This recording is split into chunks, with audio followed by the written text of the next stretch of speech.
जा आणि देवाला काहीतरी करायला सांग। तू म्हणतोस की भगवान विष्णूचा कट्टर भक्त आहेस, तर आता जा आणि प्रार्थना कर। हे वक्तव्य आहे सर्वोच्च न्यायालयाचे सरन्यायाधीश भूषण गवई यांचं। सर्वोच्च न्यायालयात दाखल झालेल्या एका याचिकेवर सुनावणी करताना न्यायाधीश गवई यांनी हे उत्तर दिलं। त्यांच्या या उत्तराची आता सोशल मीडियावर जोरदार चर्चा सुरू झाली आहे। अनेकांनी गवईंच्या उत्तराला हिंदू विरोधी म्हटलंय। या वक्तव्यानं हिंदूंच्या भावना दुखावल्या आहेत। त्यांनी आपलं वक्तव्य तत्काळ मागे घ्यावं अशी मागणी जोर धरू लागली आहे। विनीत जिंदाल नावाच्या एका वकिलानं तर सरन्यायाधीशांनी भगवान विष्णूबाबत केलेलं वक्तव्य तत्काळ मागे घ्यावं अशी मागणी करणारं एक पत्र लिहिलंय। या पत्राची कॉपी त्यांनी राष्ट्रपती द्रौपदी मुर्मू यांनाही पाठवली आहे। काय आहे संपूर्ण प्रकरण? सरन्यायाधीश गवई यांनी कोणत्या याचिकेवर सुनावणी करताना हे वक्तव्य केलं? त्याला एवढा विरोध का होतोय? सगळ्याचीच माहिती या व्हिडिओच्या माध्यमातून जाणून घेऊयात। नमस्कार, मी आदिती आणि तुम्ही पाहताय बोलभिडू। सगळ्यात आधी न्यायाधीश गवई यांनी ज्या याचिकेवर उत्तर देताना हे वक्तव्य केलं ती याचिका काय आहे ते पाहू। मध्य प्रदेशातलं प्रसिद्ध खजुराहो मंदिर हे युनेस्कोचं जागतिक वारसा स्थळ आहे। या मंदिर परिसरातल्या जावरी मंदिरात भगवान विष्णूची 7 फूट उंच मूर्ती आहे। मात्र या मूर्तीचा मस्तकाचा भाग तुटलेला आहे। राकेश दलाल नावाच्या एका व्यक्तीनं ही खराब झालेली भगवान विष्णूची मूर्ती बदलण्याची आणि तिची पुन्हा प्राणप्रतिष्ठा करण्याची मागणी केली आहे। तशी याचिका त्यांनी सर्वोच्च न्यायालयात दाखल केली होती। याचिकाकर्त्यांचं म्हणणं होतं की देवाची मूर्ती तुटलेली असल्यामुळे भक्त तिथं पूजा करू शकत नाहीत। भक्तांच्या पूजा करण्याच्या अधिकारांचं रक्षण करण्यासाठी आणि मंदिराचं पावित्र्य राखण्यासाठी न्यायालयानं यात हस्तक्षेप करणं आवश्यक आहे। या संदर्भात सरकार, गृह मंत्रालय आणि पुरातत्व विभागाला वारंवार निवेदन दिलं होतं, पण अजून यावर काहीच कारवाई करण्यात आली नसल्याचं याचिकाकर्त्यांचं म्हणणं होतं। मध्य प्रदेशातलं खजुराहो मंदिर हे कोरीव शिल्पकलेसाठी जगभरात ओळखलं जातं। इसवी सन 1075 ते 1100 दरम्यान चंदेल राजवंशाच्या काळात हे मंदिर बांधण्यात आलं होतं। इथल्या जावरी मंदिरात साधारण 7 फूट उंचीची ही भगवान विष्णूंची मूर्ती आहे, पण ती आता जीर्ण अवस्थेत आहे। मूर्तीच्या मस्तकाचा आणि शरीराचा काही भाग तुटलेल्या स्थितीत आहे। स्थानिकांच्या म्हणण्यानुसार मुघलांच्या आक्रमणादरम्यान या मूर्तीची अशी अवस्था झाली आहे।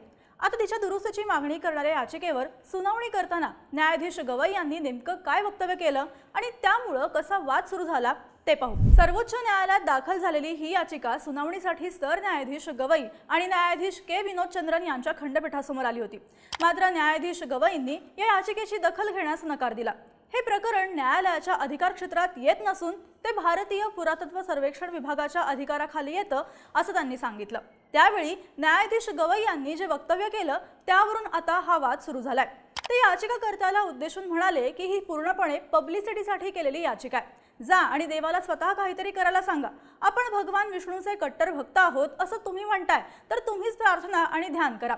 याचिकाकर्त्यांच्या वकिलांनी या मूर्तीचा फोटो दाखवत सांगितलं की मूर्तीचं शिर तुटलेलं आहे आणि त्याची दुरुस्ती करणं आवश्यक आहे। मात्र न्यायालयानं यावर स्पष्ट केलं की खजुराहोतली मंदिरं ही भारतीय पुरातत्व सर्वेक्षण विभागाच्या म्हणजेच ASIच्या अधिकाराखाली आहेत। हा एक पुरातत्वीय वारसा आहे। अशा पद्धतीनं मूर्ती बदलणं किंवा नवी बसवणं हे ASIच्या नियमांनुसार मान्य होईल का हा स्वतंत्र विषय आहे। न्यायाधीश गवई म्हणाले की तुम्हाला शैव परंपरेविरुद्ध काही हरकत नसेल तर तिथं भगवान शंकराचं एक विशाल शिवलिंग आहे, त्याची पूजा करा असं म्हणून शेवटी खंडपीठानं ही याचिका फेटाळून लावली। सरन्यायाधीश गवईंच्या या उत्तरावरून आता त्यांच्यावर टीका व्हायला सुरुवात झाली आहे। सोशल मीडियावरून गवई यांच्यावर हिंदूंच्या भावना दुखावल्याचे आरोप केले जात आहेत। विनीत जिंदाल नावाच्या एका वकिलानं या संदर्भात सरन्यायाधीशांनाच एक पत्र लिहिलंय। या पत्राविषयी त्यांनी माहिती देताना ते म्हणाले की सनातन धर्माचा अनुयायी म्हणून मी भारताचे माननीय सरन्यायाधीश BR गवई यांना पत्र पाठवले।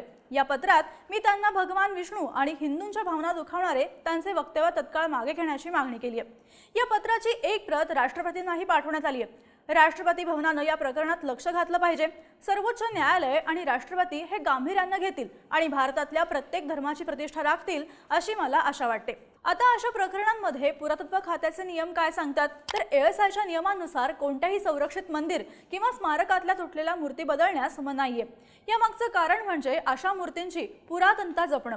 ASIच्या नियमांनुसार तुटलेल्या मूर्तींना सुद्धा इतिहास आणि वारशाचा भाग मानलं जातं। युनेस्कोच्या जागतिक वारसा स्थळांनाही हेच तत्व लागू होतं। खराब झालेली कोणतीही मूर्ती किंवा ढाचा बदलण्याऐवजी तिचं फक्त संवर्धन केलं जातं। खजुराहो जागतिक वारसा स्थळ आहे, त्यामुळे तिथं कोणताही बदल करण्यासाठी केवळ भारत सरकारचीच नाही तर युनेस्कोचीही मान्यता आवश्यक आहे। त्यामुळे या प्रकरणी भारत सरकार सुद्धा काहीच करू शकणार नाही। आता खजुराहोच्या मंदिराबाबत जी मागणी झाली तशा प्रकारची मागणी पहिल्यांदाच झाली आहे का तर नाही। यापूर्वीही इतर ऐतिहासिक स्थळांसाठी अशा मागण्या झाल्यात। मात्र ASIनं प्रत्येक वेळी याला विरोध केलाय।